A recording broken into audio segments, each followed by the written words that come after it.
반갑습니다. 세트 한자 연구소 양성입니다. 한자는 태고일의 삶의 모습이 그대로 담긴 예언과 지혜의 생생한 인류 역사입니다. 한자는 극복 대상이 아닌 동행자일 때가 좋습니다. 이해하면 한자와 좋은 벗이 되어 동행할 수 있습니다.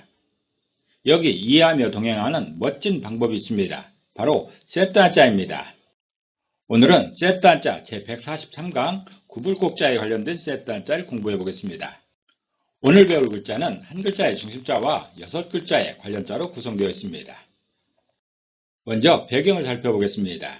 중심자는 구불곡자이고 구불곡자는 반듯하지 못한 그런 모양을 표현하고 있습니다. 소신 있게 말하지 못하는 그런 상황에서 굽게 되는 것이죠. 세트 한자 143강에서는 굽어진 상황에서 발생하는 궤체들에 관한 그런 한자를 표현할 것입니다. 중심자를 보겠습니다. 중심자는 구불곡자입니다. 구불곡자는 굽다, 굽히다 등의 의미가 있습니다. 해당 부서로는 말하다라는 의미의 말할 말자와 사람을 의미하는 뚫을 곤자로 구성되어 있습니다. 구불곡자를 이미지로 표현해보면 말할 말자에 해당되는 말하고 있는 사람의 입이 보이고 있습니다.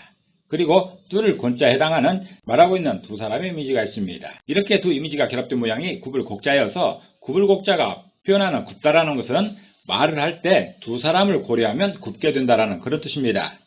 다투는 두 사람의 말을 들어보면 각자의 입장이 있기 때문에 단호하게 한 사람이 맞다라고 말하기 어려운 경우가 있습니다. 예를 들어 시어머니와 며느리 사이에 갈등이 있어서 남편이 그 사이에서 중재하려 하면 애의 없이 실패하게 됩니다. 안방에 가서 어머니 말을 들어보면 며느리가 잘못했습니다. 어른의 말도 듣지 않고 괘씸하지요. 우리 어머니가 어떤 어머니인데 하며 열을 내며 아내에게 가보면 아내는 또 다른 말을 합니다. 그러다 보면 아내 말이 또 맞지요. 왜 우리 어머니가 그러는지 모르겠다면서 아내 편을 들게 되는 것입니다. 이렇게 왔다 갔다 하다 보면 지금 내가 무슨 짓을 하고 있나 한심하기도 합니다. 왜 그럴까요? 두 사람 말이 다 맞기 때문에 그렇습니다. 그리고 두 사람 말이 다 틀리기도 합니다. 각자의 입장이 있기 때문에 생기는 특별한 상황이어서 말로 해결할 수 없는 그런 경우도 있습니다. 구불곡자는 말하는 내 입을 의미하는 말할 알자와 다투고 있는 사람을 의미하는 뚫을 권이 두 번 겹쳐 두 사람으로 구성되어 있어서 두 사람의 입장을 들은 내 말을 표현하고 있습니다. 다시 말해서 두 사람의 말을 들어보면 내가 어떤 태도를 취할지 고민스럽고 그에 대한 말을 하면 할수록 꼬이게 된다는 것이죠. 즉 굽게 되는 것입니다. 구불곡자는 말을 할 때 두 사람의 말을 고려하면 굽게 된다라고 표현하고 있습니다. 그런 구분 상황을 기억하면서 관련자들을 살펴보겠습니다. 첫 번째 관련자는 풍년, 풍자입니다. 풍년, 풍자는 풍년을 의미하고 있습니다. 해당 부서로는 굽다라는 의미의 구불곡자와 콩 같은 작물을 의미하는 콩두자로 구성되었습니다. 풍년, 풍자를 이미지로 표현해보면 구불곡자에 해당되는 굽이쳐 흐르는 물줄기가 있습니다. 또 콩두자에 해당되는 콩의 이미지가 있습니다. 이렇게 두 이미지가 결합된 모양이 풍년, 풍자여서 풍년, 풍자가 표현하는 그 풍년은 풍년이 들면 작물들이 고개를 구부린다라는 그런 뜻입니다. 풍년은 곡식이 잘 자라서 수확이 많을 때를 말합니다. 밭에 있는 작물 하나하나가 잘 익어서 좋고 많은 수확이 있는 경우인 것이죠. 작물은 잘 익으면 열매의 무게 때문에 구부리게 됩니다. 잘 익으면 익을수록 더 많이 구부리는 것이죠. 풍년, 풍자는 작물의 대표로 콩두자를 사용하고 있습니다. 콩이 잘 익어서 줄기의 끝이 열매로 인해서 구부러지는 그런 상황입니다. 바로 풍년인 것이죠. 풍년, 풍자는 콩 같은 작물이 고개를 구부리면 풍년이다라고 표현하고 있습니다. 두 번째 관련자는 애절, 예자입니다. 애절, 예자는 애절을 의미하고 있습니다. 해당 부서로는 신을 의미하는 보일 시자와 풍성하다는 의미로 풍년을 의미하는 풍년, 풍자로 구성되어 있습니다. 애절, 예자를 이미지로 표현해보면 보일 시자에 해당되는 재단의 이미지가 있습니다. 그리고 풍년, 풍자에 해당되는 풍성한 밥상이 있습니다. 이렇게 두 이미지가 결합되어 있어서 애절, 예자가 표현하는 그 애절은 신에게 풍성함을 감사하는 의식이다라는 그런 뜻입니다. 사람이 사람답게 사는데 필수적인 것이 애절입니다. 애절이 없다면 짐승의 삶이 되고 맙니다. 그렇다면 그 애절의 기본이 무엇일까요?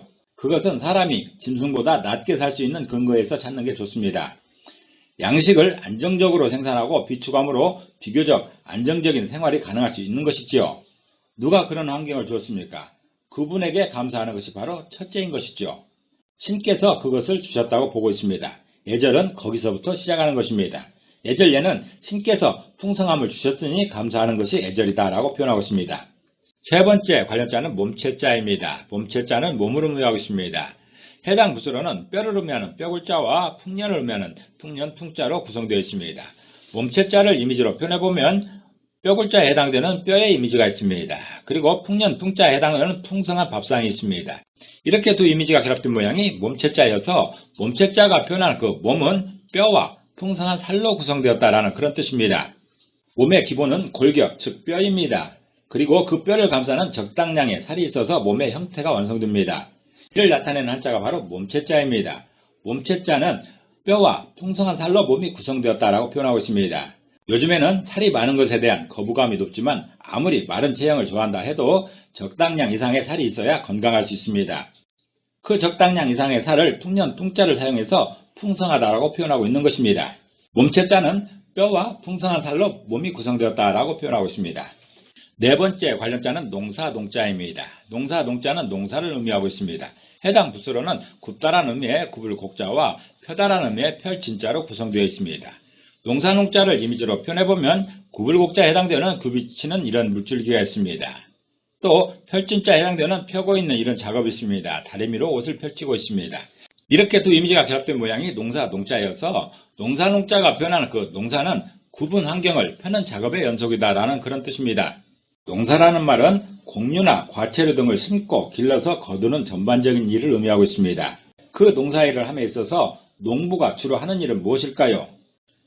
작은 모종을 심고 자라는 동안 농부는 그 모종이 잘 자랄 수 있도록 최고의 환경을 조성하는 일을 하게 됩니다. 만약에 비가 안 와서 가뭄이 닥치면 거기에 물을 줘야 됩니다. 또 비가 많이 와서 물이 넘치면 물을 줄여줘야 됩니다.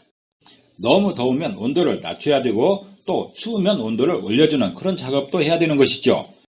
작물에게 있어서 적당한 환경이 바른 것이고 아닌 것을 구분 환경으로 규정한다면 농부는 구분 환경을 바르게 펼치는 그런 작업을 계속 해야 되는 것이죠. 수확할 때까지 그런 일을 하는 게 바로 농사일인 것입니다. 농사, 농자는 작물에게 있어서 구분 환경을 펼치는 일이 농사다라고 표현하고 있습니다. 다섯 번째 관련자는 짙을 농자입니다. 짙을 농자는 짙다라는 의미가 있습니다. 해당 부수로는 물을 의미하는 물수자와 굽다라는 의미의 굽을 곡자와 펴다라는 의미의 펼진자로 구성되어 있습니다. 짙을 농자를 이미지로 표현해보면 물수자에 해당되는 흐르는 물의 이미지가 있습니다. 그리고 굽을 곡자에 해당되는 굽이쳐 흐르는 물의 이미지가 있습니다. 그리고 펼진자에 해당되는 펴고 있는 작업이 있습니다. 다리미질입니다. 이렇게 세 이미지가 결합된 모양이 짙을 농자여서 짙을 농자가 표현하는 그 짙다라는 것은 물의 구분 조건을 펼치면 짙게 된다라는 그런 뜻입니다. 짙다라는 말은 보통보다 빛깔이 강한 정도를 말합니다. 자연의 각 사물마다에는 고유의 빛깔이 있습니다. 그런데 같은 바다 빛깔이라 할지라도 서해와 동해의 빛깔이 다릅니다. 또 여름과 겨울의 빛깔도 다르지요. 농업지대 인근의 바닷물과 한적한 시골마을 인근의 바닷물 빛깔도 다릅니다. 무언가 다른 환경의 영향을 받기 때문입니다. 이를 더 자연에 가까운 환경으로 바꿀 수만 있다면 바다의 빛깔은 더욱 진하게 됩니다. 더 천연스럽게 되는 것입니다. 짙을 농은 물의 구분 조건을 바르게 펼치면 빛깔이 진하게 된다라고 표현하고 있습니다. 여섯 번째 관련자는 고름농자입니다. 고름농자는 고름을 의미하고 있습니다. 해당 부수로는 몸을 의미하는 달월자와 굽다라는 의미의 굽을 곡자와 펴다라는 의미의 펼진자로 구성되어 있습니다. 물농자를 이미지로 표현해보면 달월자에 해당되는 몸의 이미지가 있습니다. 그리고 굽을 곡자에 해당되는 굽이쳐 흐르는 물줄기가 있습니다.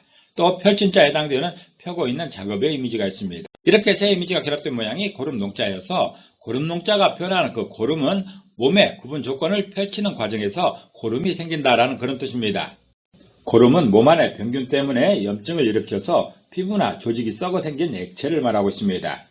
몸 안에서 면역체가 작동하여 그 병균을 없애는 과정에서 고름이 발생하는 것입니다. 다시 말해서 몸 안에서 병균 때문에 생긴 그 구분 조건을 치료 등을 통하여 바르게 펼치는 작업을 하게 되면 거기에서 고름이 생기는 것이죠. 고름농은 몸 안에서 구분 조건을 바르게 펼치는 작업을 하게 되면 고름이 생긴다라고 표현하고 있습니다. 오늘은 한 글자의 중심자와 여섯 글자의 관련자로 구성된 구불곡자의 세트 한자를 공부해봤습니다. 지금까지 공부한 내용을 다시 한번 요약하면서 이 시간을 정리하도록 하겠습니다.